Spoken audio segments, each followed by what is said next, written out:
Okay, so welcome to part 2 of this video on this problem in virology. Okay, so I was just about to explain why the number of viruses in a cell is distributed binomially.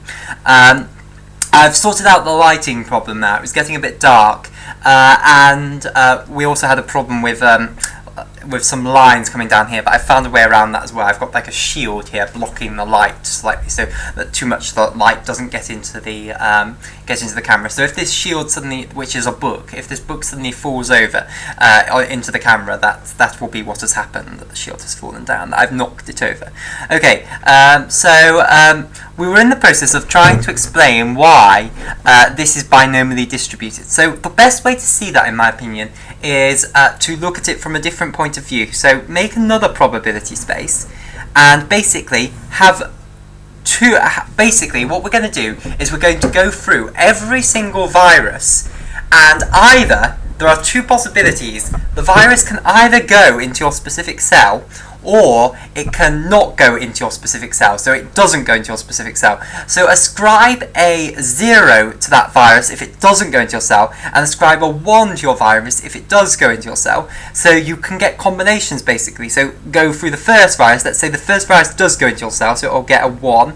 Let's say the second virus doesn't go into your cell, so it will get a 0, 0, 0, 0, 1, 0, 0, 1, 0, let's say. So in this case, V was equal to 10, basically, the total number of viruses. So you'll get all of these possible combinations of the virus going into the cell or not going into the cell. And then, basically, we've seen before that what we would do in this situation is we describe Bernoulli distributions to this. So we'd say, okay, let's make a random variable. Well, firstly, let's make the random variable x, which is going to map each possible outcome onto the number of viruses that do go into the cell. 0, 1, 2, 3, all the way up to v, potentially. So this is our new variable. Let's call it x bar, in fact. Because it is slightly different from this, because it's acting on a different probability space, but it's going to answer the same question.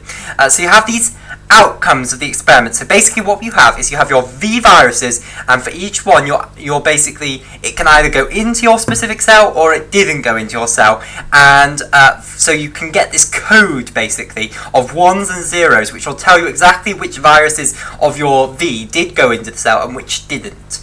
So that's the outcomes that we are putting into our probability space here, and then we have this random variable x bar which is going to map any outcome onto the number of viruses which went into the cell, which went into cell.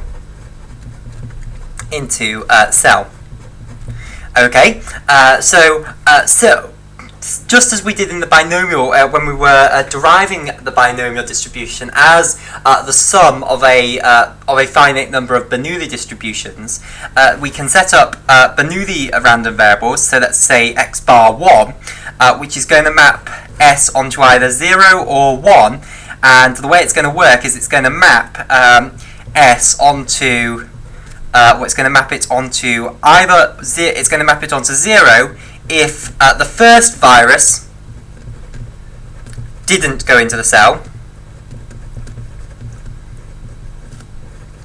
i.e. if there's a 0 here in this code, and it's going to map it onto 1 if the first virus did. So if you like, you could label these 1s and 0s instead. You could call 1s D for that it did go into the cell, and you could label the 0s with N for that it did not go into the cell, and that would give you a code if you don't like the fact that it's got 1s and 0s already here. But just think of that as labeling the fact that it went into the cell or it didn't go into the cell, and now we're setting up this indicator random variable as it is, which is Bernoulli distributed. Okay, so what we need to ask is, what is the probability that it did go into the cell? How many cells are there? It's 1 divided by n, isn't it? So the probability that it did go into that cell is 1 over n, and the probability that it didn't go into that cell is n minus 1 over n. Okay, we can define more random variables just in the same way. So we could define x bar I to map any old outcome onto 0 if the ith virus went into your cell, and we can map it onto 1 if I virus did go into the cell. Sorry, if I virus went into cell, no, that's completely wrong. Didn't go into cell, didn't go into cell. And 1 if I virus did go into cell. Okay, so those are the I random variables, and we know, of course, that x bar, this overall random variable, which is going to count how many viruses in total went into your cell, is just going to be equal to x bar 1 plus all the way along to x bar n. And then what we want is, why is it doing that? What we want, we obviously want the probability that x bar is equal to some little I, and that is the probability that x bar 1 plus all the way up to x bar n is equal to I. So it's the sum over every possible way that you can distribute the I things among these n x bar 1s, which should be reminiscent of which problem that we were attacking earlier. Was it the negative binomial distribution? I think so, yes, the negative binomial distribution, where we're tackling a very similar question to this.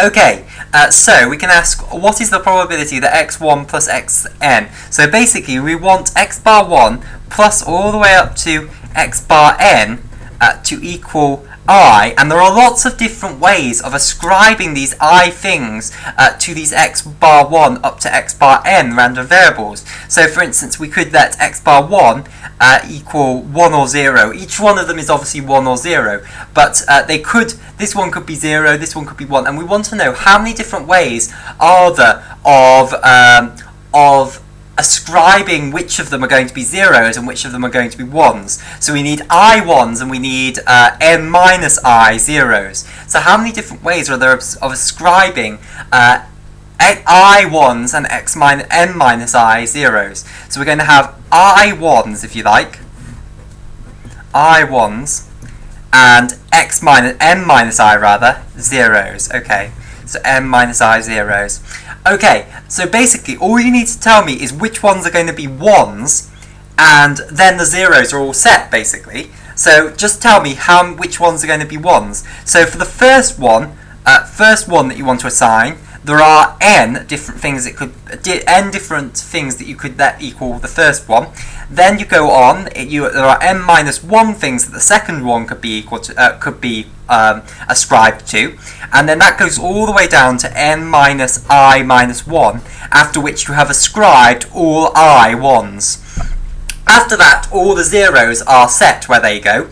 And all we need to make sure is there is a problem with this calculation, which is that it distinguishes between the order in which I ascribe to the ones. So for instance, if we just make it simple, if I is equal to 2, and I first let the first one go to x bar 1, and I let the second one go to x bar 2, then that, at the moment, under this calculation, is being counted as different from if I let the first one go to x bar 2 and I let the second one be ascribed to x bar 1, which we don't want. So to get rid of that problem, we need to divide through by I factorial, which is the number of ways of permuting around the I things that were ascribed ones, which at the moment, the different order in which they were ascribed ones is making them different, but we don't want that, so we need to divide through by I factorial.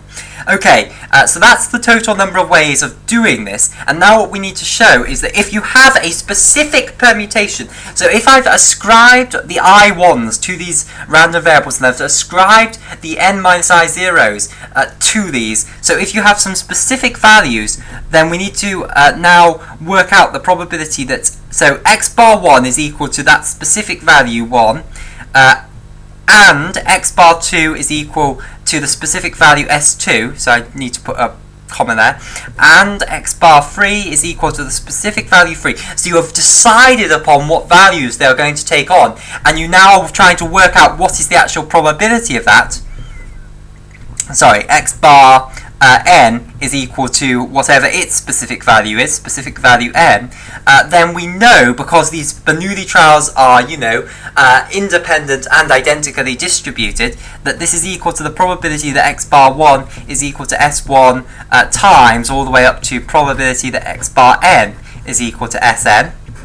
And the probability that x bar 1 is equal to S1,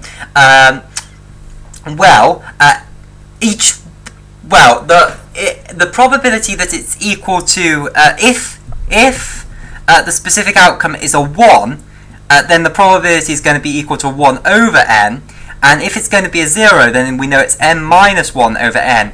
Now we know amongst these we're going to get I successes, and it does not matter whether it was x bar 1 which was a success or x bar 2 was a success. The probability of a success is 1 over n, so it's fixed. So amongst them we're going to get I successes, so we're going to get 1 over n to the power of I, and we're going to get n minus I failures, so big N minus 1 over n to the power of little n minus I, which is how many failures you're going to get. So now, if we want to know the probability that we wanted to know the probability that x bar 1 all the way up to x bar n was equal to 1, was equal to I, sorry. It's just going to be equal to this, which is the probability of a specific outcome, which you will notice is independent of the way in which you ascribed the I1s and the n minus I0s, times the total number of ways that we're ascribing it, which is n choose I. Okay, so